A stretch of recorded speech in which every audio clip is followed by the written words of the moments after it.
Hi, this is Shelley Kraft. Welcome to SNN Live. We're coming to you live from the New Orleans Investment Conference 2011, and we're here in NOLA. I have next to me Mr. Mickey Fulp, the Mercenary Geologist. He is a featured speaker at this conference, writes a newsletter, and he's also a contributing writer to the MicroCap Review magazine, and I suggest reading his article on thorium. Ladies and gentlemen, Mickey Fulp, welcome to SNN Live. Good to see you. Good to see you, Shelley. Let me just get it out of the way. The Cardinals won the World Series, and you're an extremely happy man today. I am. I was not happy a couple of nights ago when Game 6 got rained out, and I had to leave St. Louis and turn my tickets back in because I had an obligation to speak at this conference. But I am a very happy man this morning with our 11th World Series championship in 2011.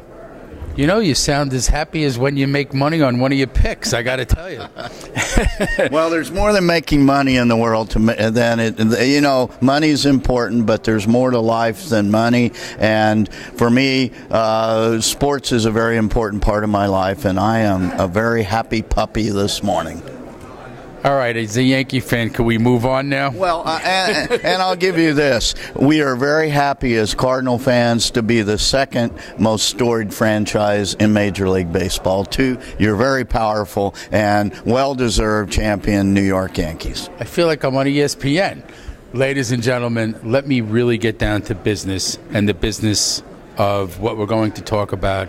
I think you wanted to get into a topic that you've not covered before, so why don't you take it away and tell our viewers? Well, I have covered it before. It's time to take a look at it. I've written extensively about copper over the last couple of years, and I followed the perturbations in the copper market. In January, I started calling for a copper correction because I saw a skewed supply-demand curve, and the fundamentals of the market was in a delicate balance between excess and deficit supply of copper, and I thought that was being driven by artificial factors in the market. And one of those, well, let's go into two of those. The first one was speculators in China, and I talked before about pig farmers hoarding copper in China, and so I saw this hoarding and speculating and stockpiling going on,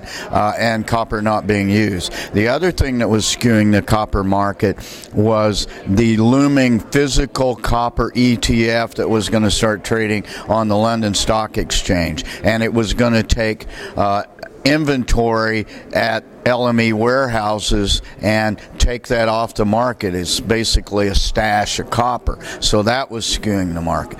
Copper went up as high as $4.60. It is not sustainable. If you do cost margins, you look at it and go, copper should be between $3.50 and $4. Called for a correction. The correction tried to come in 15% in mid-spring and mid-summer, and it went right back up above $4. Now the big corrections come in. It's hit the floor at $3.05. There's economic reasons for that with cost of production profiles, and it bounces. It's tested 305 twice, and every time it's bounced back. Right now it's trading somewhere around $3.50, and I am very comfortable in that region, $3.50 to $4 copper. That's a healthy copper market. So, if that's the case, looking forward, if you're bullish on copper, what's your resistance factor? Well, there is high resistance in copper, and should be high resistance somewhere, let's say $4.10 to $4.20. When it starts getting above that, I'm going to get nervous again and start going short. Not me investing short in copper, but calling for a correction, and that's when you're going to see the speculators come in and start shorting copper. So you're saying that your feeling is that there's a trading range between 305 and 4, And not that you're picking tops and bottoms, because you're just going to talk in a general range, but you would advise people who follow you, and there are many, that if you're going to be in copper, look for a trading range starting probably in the area of 310 on a dead cat bounce, and then a resistance at 4. Am I reading you right? And I would put the little resistance a little higher than that. I'd probably say as an average 415 for resistance. But that gives a big trading range right in there,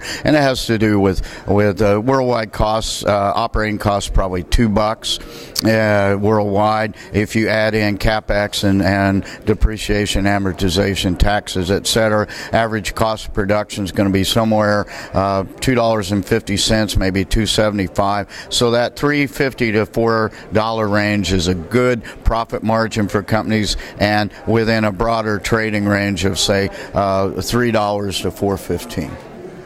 Now, I have to tell you, this conference is chock full of copper companies. Did you notice that? Well, copper is becoming the metal of choice and for several companies, and the reason for that is that there's not enough gold deposits in the world to satisfy the gold companies. So what you're seeing are these copper-gold porphyries, these bimetal deposits, generally skewed more toward copper than gold, but it's a way for the Barricks and the Newmonts in the world to maintain their gold production profile. They become copper companies. We saw that with Barrick taking out Equinox, and of course Newmont's been a hybrid company for a number of years now, with Batu Hijau in Indonesia with giant copper gold deposit. Now, ladies and gentlemen, just to review, Mickey's been on before. He's talked about rare earth elements. Mickey, in another time, has talked about the amazing thorium. Now he's talking about copper. But while I have him here, did what you say would happen with the rare earth elements happen, and what's continuing to happen with thorium? If we could just do a little bit of a review. Well, we saw the correction finally come in the rare earth element sector, and that sector has been beaten down unmercifully, and so this Did you say unmercifully? Yeah. Okay, just wanted to, as the mercenary geologist. Okay, and so I would suggest that for speculators who have some tolerance for risk, this might be a time that you would pick away at the better cream of the crop rare earth element companies on weakness. We're as the mercenary geologist right now, I am accumulating other unloved stocks, which would be in the uranium sector. It's a good time to look at those. Thorium is a longer term animal. It's something that you might want to look at down the road.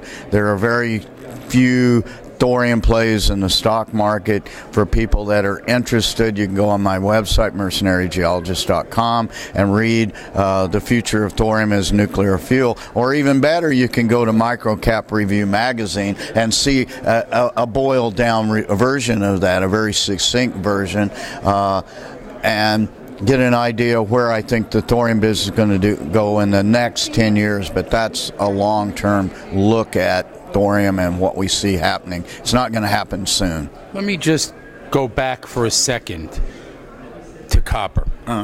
What is the biggest offtake purchaser of copper right now in the world? Which country? Well, China. China consumes 40% of the world's copper. China consumes about 40% of the world's entire commodity budget. So it's all about China, China, China. You got to throw India in there too. The reason is people want to hit a light switch and lights come on. Can't do that without copper, because the only way electricity is transmitted economically are through big copper cables. Ladies and gentlemen, the expert on electricity and copper. You're a very powerful man. Ladies and gentlemen, again, let's give that website. mercenarygeologist.com. And this is Mickey Fulp, the Mercenary Geologist. Now, his newsletter is there. He's also a speaker here. This obviously is available on SNN Wire. It's on Stock News Now, and it's available on his website. Ladies and gentlemen, Mickey Fulp, always a pleasure to have the best Cardinal fan in the country on SNN Live. All right. Same to you, Yankee fan.